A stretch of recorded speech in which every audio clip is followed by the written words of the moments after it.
Demonstration speech. Audience.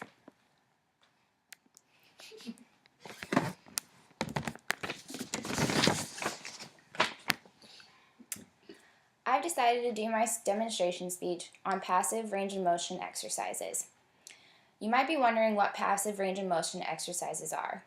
They're a type of exercise that is used to help people that are disabled or physically impaired maintain their joint and muscle flexibility.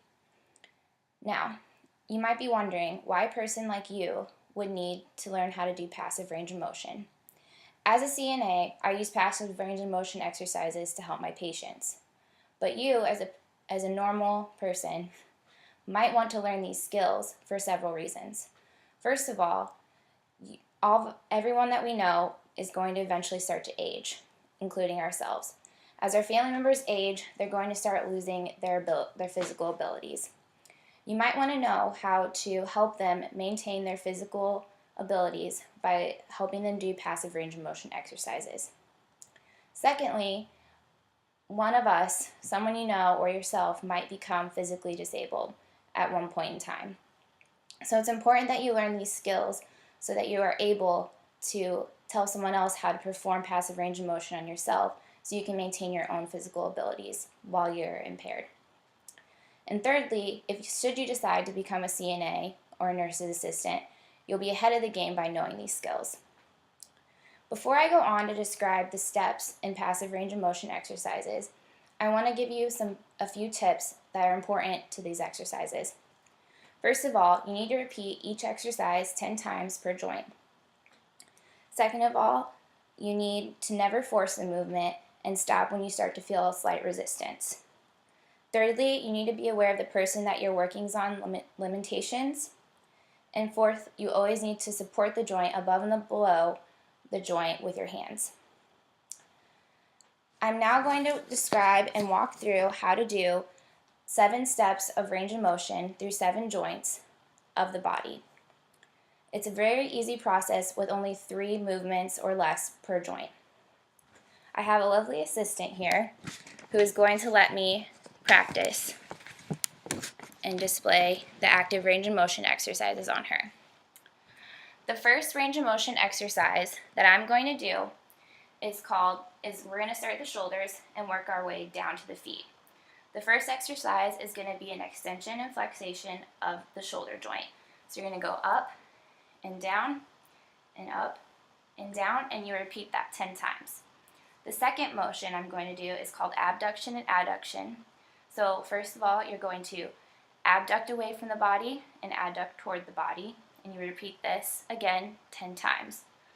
Now all of these steps are very important because you have to do them with care, and it's important to make sure that the joints get full movement. So for this next step, we're going to get the rotation movement. So we're going to go around and back the other way, and you repeat that 10 times. Now moving on from the shoulder to the elbow, we're going to do flexation and extension of the elbow, and you repeat this 10 times. And then we're going to go on to the wrist. For the wrists, you're going to move them similarly as you're going to move the feet. So to get the full range of motion, we're going to go up and down, or down and up, down and up.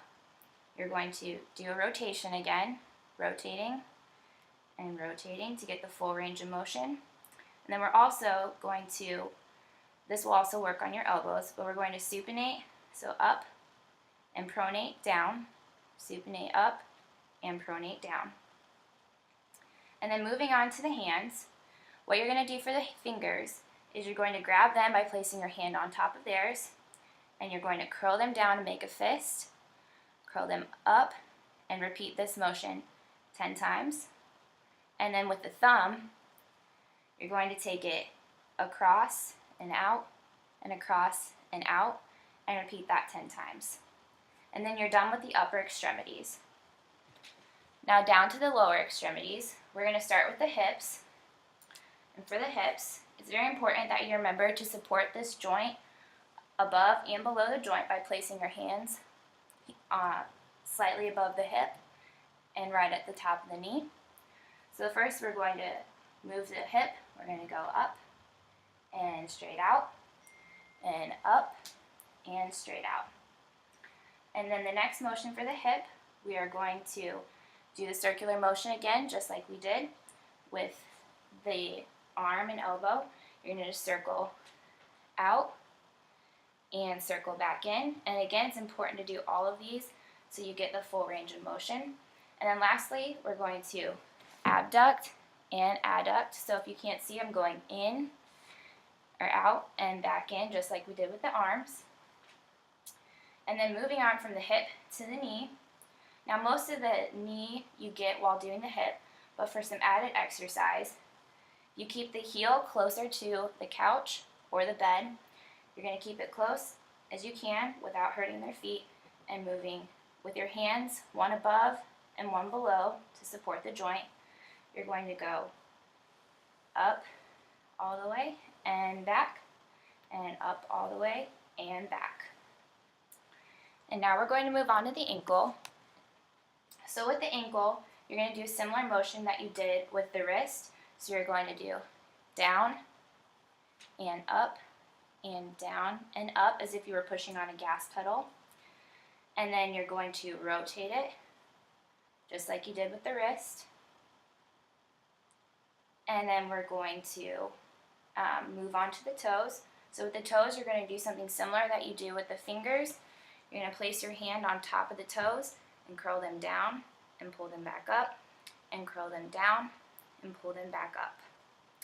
Now normally, just for the sake of this video, I'm just doing one half of her body. You would repeat this again on the second half. Before I end the speech, I just wanted to remind you of the few things that I reminded you at the beginning of doing these steps, is that you want to repeat each one 10 times, and it's important to get every single movement you can per joint so that you get the most flexibility in that joint. You never want to force the joint or extend more than you get a slight resistance. You want to be aware of the person's limitations, so if they have a bad hip, you might not be able to do certain hip motions. And you always want to support the joint above and below it. Again, you might be wondering why you need to learn these skills, but they're very important for the physical health of your loved ones as they age, and possibly yourself. Thank you.